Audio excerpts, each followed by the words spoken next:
We're called the shelter of last resort in the Cass Corridor because there are no restrictions on who can come in, and we don't have any capacity.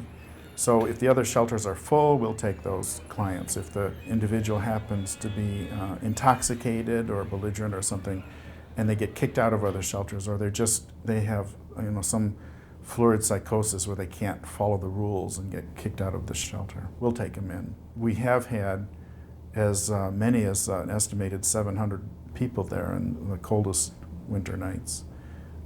The theory being that if we turn anybody away, they may end up freezing to death. So we have no upper limit, no capacity for that. Stand up.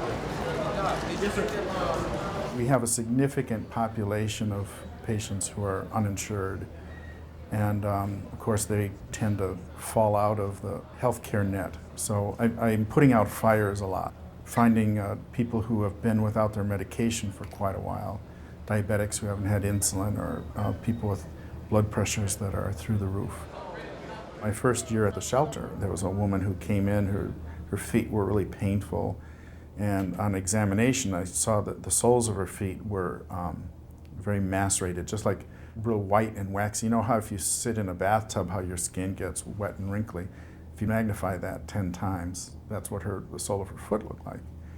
And the history was that she had been caught in a freezing rain, and she had fur-lined boots and they got wet, and she was walking around without a change of socks for 3 days. So she had these really painful, macerated feet, and I wasn't sure exactly what it was that I was looking at first, and I did a little research and found out it was trench foot. It got named because there was a high prevalence of it in soldiers in the First World War who'd stand in cold water for days on end in the trenches.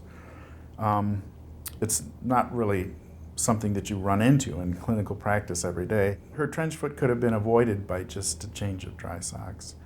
And so we started a sock drive. The local high school student service group called Interact took it over, and they collected, hundreds and hundreds of socks. Every fall we call it Socks in the City. Detroit's had its economic problems, so the Detroit Free Press said that Detroit was the epicenter of America's urban crisis. And where I work in the Cass Corridor is the worst of the worst.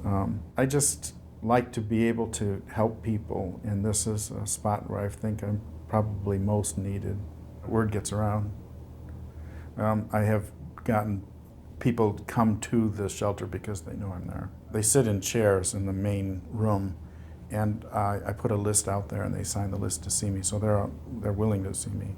It's estimated that at any point in time there are between 13,000 and 19,000 homeless in the city of Detroit.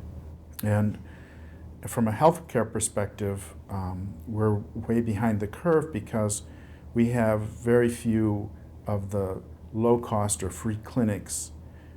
They're generically called community health centers. They're the federally qualified health centers, or those that meet the standards called lookalikes. So the FQHCs and lookalikes in Detroit, we only have 17. And we don't have a public hospital in Detroit. I can't solve the healthcare problems in Detroit by myself, but I can do the best that I can with the person that's sitting in front of me at that moment.